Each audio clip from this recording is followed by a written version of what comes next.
Култмайга турган болсо 10 тонна алса, буга десек 200 сомдон сатсак 2 миллион пайда табабыз. 1 гектардан. Сөз Клубника Кыргызстан ишканасынын жетекчиси Алишер Кадыркулов.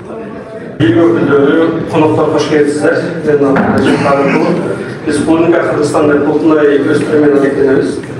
Biraz tanışıp geçsem 30 sekund. Özümüz şu Kırgızistan'da en uğurçunlu olan migrasyon temasında özüm oncudan aşıp Rusya ülkesini işlep gelip olan migrasiya qandaydır bir ölçümde tutqunga sebepçi болойт деп patrioттук сезимдермен ишти баштаганбыз.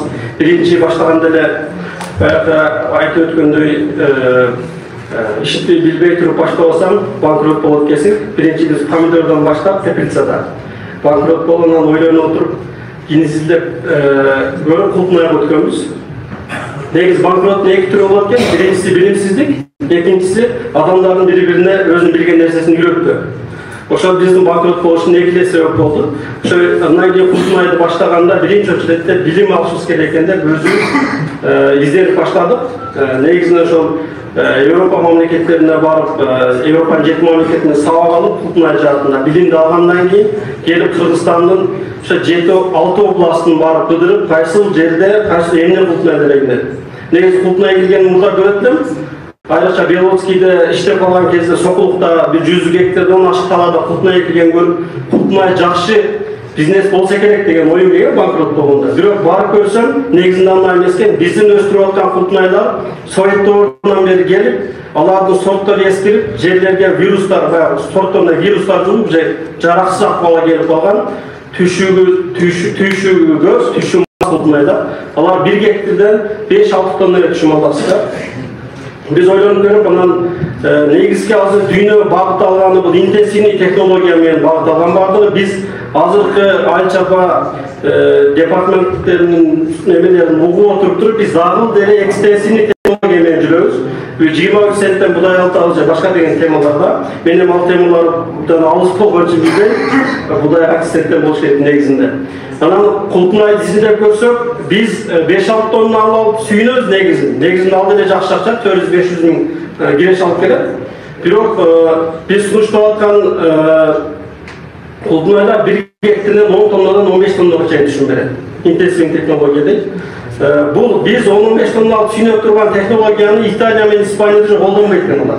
Голландия 100% алардан отказ кылыптыр. Алар жаңы асма технологияда теплицада Култмайларды өстүрүп, 1 гектардан 80 тоннадан 120 тоннага чейин түшүм алышат экен Голландия.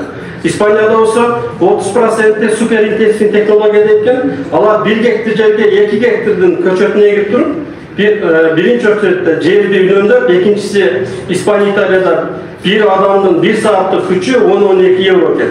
Ошол жерден экономиялабыз деп 1 гектарга 2 гектардан көчөтүн эгип туруп, 1 жылда кайтып түшүмүн алып, ошол жерден 60 тоннага жакын түшүм алышат экен дагы.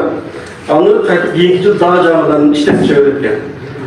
Бул жерде биз азыр ал 3-4-чү ыкмага өтүштүн кереги жок дейм. Биринчи очередде экинчи интенсивный технология менен тамчатма система, пленканын астында Култмайга турган болсок, 10-15 тонна түшүм алсак бизге жетет. Биз өзүбүз ушул ишти 2 жыл биринчи аткарып көрдүк. Ошо 15 тоннага жакын түшүм алгандан кийин өткөн 2 жылга барып калды.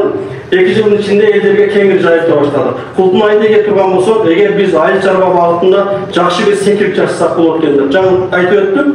Голландияга барганда ушул маалыматты мага да айтты. Биздин 1 жылдык экспортубуз 100 миллиард доллардан 120 миллиард долларга чейин. Мен улуттур өзү таң калдым. Кандай ошондой болду деп. Биз алдын аянтын эсептеп көрсөк, Ысык-Көл областы менен бирдей. Ысык-Көл областы менен бирдей бир мамлекет ошончо экспорт кылып атса, биз Кыргызстанда Кудайым берген жерибизди бардыгы сүмдүктө өстүргөн ыңгайлуу. Айрыкча Ош областын айта турган болсок, Култмай өзү 2 түргө бөлүнөт. Эртеп шаар жана кеч шаар болуп. Эртеп шаар Култмайларды айрыкча араланга, кара сууга, кеч шаарлар менен эртеп шаарды аралаштырып ноокат эксек болот. Ноокатта өстүргөн Култмай менен Арабанда өстүргөн Култмайдын экөөнүн даамы өтө башкача болот. Мен эксперименттен өткөзүп көрдүм өзү ноокат болгондуктан. Ноокатта Култмай Ысык-Көл областында Култмай менен даамы бирдей болот. Кыргызстан боюнча эң даамдуу Култмай Ысык-Көл менен ноокат өсөт. Biraz бышысы кечирээк болот. бирок өсүмдүүлүгү жакшы болуп эсептелет. Башка заттар айтып коет. Жок, араванын өзгөчөлүгү араванды эрте пышат. Эгер биз араванда апрелде Кутунайды жыйнап ала турган болсок, ошол убакта орто эсептен 400 сомдон 500 сомго чейин сатабыз. Эми бул жерде эң чоң проблема биздин Кутунайлар бышкан убакта азыр ички рынокто биз толтурутабыз. Былтыр биз баштаган убакта Кыргызстан боюнча бир 30 гектар жерде ушул технологияны эмегенген Кутунай болсо, бул жылы 200 гектарга чыкты.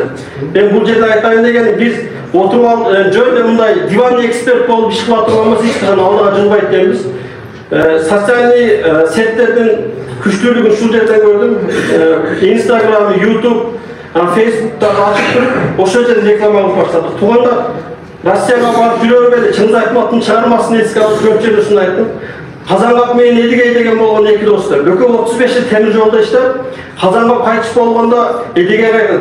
Мени ана бетке алып барып көрсүн деп. Бирок баласына келип айтканда, баласы эмнеге ана бетке алып барабыз? Ал жак узак дейт. Андан көрө биз темир жолдун астына көмүп койбойлу атам дейт. Бир жерде ошо балада атага болгон мээрим, атанын болгон керездиги түшүнүк жок. Миграциянын эң чоң проблемасы келечекте 20 жылдан ушул нерсе болот. Биз балдарыбызды каалайлы, эң жакшы мектептерде окутайлы, Оксфордда, Кембриджде, бирок ата-эненин мээримин албаган бала эртең ата-энесине мээримдүү кылбайт. Ата-энесине мээримдүү кылбаган бала мамлекетке сүйүп кызмат кылбайт. Ошондуктан бүгүндөдөн биз айыл чарбада дагы эң пайда алып бере турган нерселерди иштесек, Кутунайга келген болсо 10 тонна алсак, орто эсепте 200 сомдон сатсак 2 миллион пайда табабыз. 1 гектардан. Биринчи жылы өзүнө-өзү чыгым актасын. Экинчи жылы ал Кутунай бир жолу тийип коет, 3 жолу түшүн берет. Биздин негизги максат бул жерде. Биз Кутунай тигилгенден кийин агросопроизводство кылабыз. Баардыгын бекер окутабыз. Кыргызстан боюнча 6-7 нарынан башкасы 6 областына 2 жол кылдырып, бекер семинар кылып келди. Элдерге түшүндүрүү иштерин жүргүзүп. Ошонун жыйынтыгы 200 гектарга чыкты Кутунай. Бизде Ошто канча гектар? Ошто азыр 40 гектарга жакын, ушу Оштун өзүндө Кара суу, Ош, Ноокатта 40 гектарга жакын ушу Кутунай тигилди. Эми бир жерде эң чоң проблема биз бул жерде Кутунай тиккенден кийин Кутунайдын көчөтүн көбөйтүшү да үйлөнүп атабыз. Эми муну Италияга барганда питомниктерде жок силер жылда сатып алсаңар кетет. Алардын да өзүнүн бизнеси эмес. Бирок биз эксперименттер өткөзгөндө бир Кутунайды тигип 4-5 жолда аны жыл өзүнүн өзүнө уруп көбөйтсөк болот. Бир 10 сотук жерге Кутунай экип туруп 60-70 сотукка чейин 1 гектарга чейин ошол өзүнүн мурунчасын эле көбөйтүп алсак болот.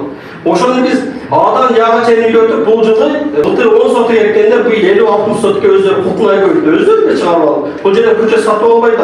Бир гана жерине келчү таксатма система орнотчу пленка менен капиллерди алган. Башка бир аз дарыга акча жумшайт, калганы баары өзүнөн болду. Ошондуктан биз элдерге сунуштатабыз. 10 сотук жерге бул жылы экиңиздер. Андан кийин өзүңүздөр көчөтүңүздөрдү көбөйтүп алып эле, эгер бир үй бүлө 50 сотук Кутунай боло турган болсо Россияга барыштын кереги жок. Ошол өзүнүн жеринде эле элинде кызмат кылат. Эми эми азыр 200 гектар Кутунай 2 жылы 1000 гектарга жөнүнө чыгат. Италияда 6000 гектар жер Кутунай эккен. Италиянын аянты Кыргызстандын аянтынан 1,5 эсе көбүрөөк. Бирок биз 6000 эмес 12000 гектарга чыгарсак да болот Кыргызстан. Кыргызстанда Италия сыяктуу аба ырайы мындай кыйын эмес. Жаман эмес, биздин аба ырайыбыз айрыкча бул Ош, Жалал, Баткен, Кутунай экенге өң ыңгайлуу жер. Чүй областында, Талас, Кыргызстан кайсы жерин айтсам, Нарында жунгал эксе да болот. Жунгалдан эгишти, жакшы чум алышты.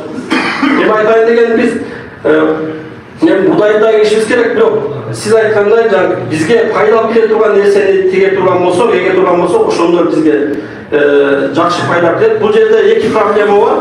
Биринчиси жерде эгип атканда жердин анализин сөзсүз тапшырыш керек. Эмнелер кем, эмнелер көп. Экинчиси эжелер айткандай эле биз биогомуз кошуп кылабыз. Органикага 100% өтүш кыйын экен, бирок башына Кутунай тиккенде ар бир Кутунайдын түбүнө 200 граммдан 500 грамм чейин биогомуз кошобуз. Андан кийин дагы дарылоо ыкмаларында биогомуздор берилет. Ошо кароо проблемасы, экинчи проблемасы буну баруунда биздин азыр эки агроном бизде иштейт. Бул элге ошол патриоттук сезим негизинде бекер ошол WhatsApp группа ачканбыз, ошол жактан Telegramда бекер канал, ошол жактан агрономдор бекер консультациялар берет элдерге. Кантип Кутунайды өстүрөм. Кутунай тиккен адамды кирип эле мен Кутунай монда оорусу бар десе ответин берет, монда болот экенде. Эми буюрса биздин алдагы пландарыбызда Ораза Акбарович менен сүйлөштүк. Бизге эң чоң проблема эгер Кутунай көбөйө турган болсо, сиз айтканда логистик центрлер куруш керек. Biz az süйлöştüğümüz Oştoş Kengeş ayarına Japala Gayla аймағына проектimiz ötüp basa şol jaka toңduruuçu kampa kursak bolот. Кутунайды чийки сатып коюшун ойлой, Казакстан менен Россия кетет. Биз качанга чейин Казакстан, Россия же чокумуш мамлекеттердин көзүн карап турабыз. Эгер биз Кутунайды тоңдоп турган болсок, качествосын бар нерсени өткөзсөк, Европага сатсак да болот Кутунайды. Европада мен барып ушул нерселерди да изилдедим. Bir Кутунайды алып тоңдуруш 3 евро экен. Дыйкандан алып алышы. Ол 3 евро. Ал жерде адамдын күчү, электр энергия кымбат, бардыгы барып 5-6 евро болот. Биздин себестоимость менен бардыгын кысап 3,5-4 еврого чыгарсак болот ушул жерден. Ошондуктан биздин алдыңкы келечекте ушул пайдалуу болгон нерселерди көтөрүп турганыбыз жакшы болот. Биздин эң проблема ошол. Биринчиси тоңдуруучу заморозка, шоковый заморозка турсак, андан кийин Кутунайга чыккан убакта чек арада проблемалар болот. Биздин чек арадан мамлекеттин чек арасы жабык болсо да бул жактан тап коюн деп баягы чоңдук менен алып өткөндөр болот. Ошол эң чоң проблема көбөй болот. Эгер ошол нерселерди чечиле турган болсо, биздин азыр кытаптагы 200 гектар биздин ички рынокты толтурат. Өзүбүздүн Кутуна. Азыр жазда апрелде буюрса, базарга түшүп карасаңыздар, элдерде ушул нерсе пайда болуп калды. Мен сүйүндүм. Мисалы, Түркияда да жашап калдык. Ошол дүкендердин азыр келген жакшы нерсесин алсак болот. Алар базарга барып биринчи очередде өзүнүн нерсесин, кийимин дагы, өзүнүн тамак ашын жегенге аракет кылат. Ушул нерсени биз семиналарда айтып атып, айтсам адамга көзү менен көзү айтканда жугат экен. Азыр базарга түшүп Курника Кыргызстандын Кутунайы деп базарда өз кулагы менен угуп, шунчалык толкундар көзүңө жаш алат экенсиң да. Адамдар ошол нерсе сиңиптир. Биздин өзүбүздүн Кутунай дагы даамдуу жакшы деген нерсе. Буюрса, ошол экиле проблема чек ара, андан кийинкиси тоңдуруучу нерселерге бизге жардам бере турган болсоңуздар, чоң нерселерди кылсак болот. Айрыкча ноокатка, арабан, кара сууга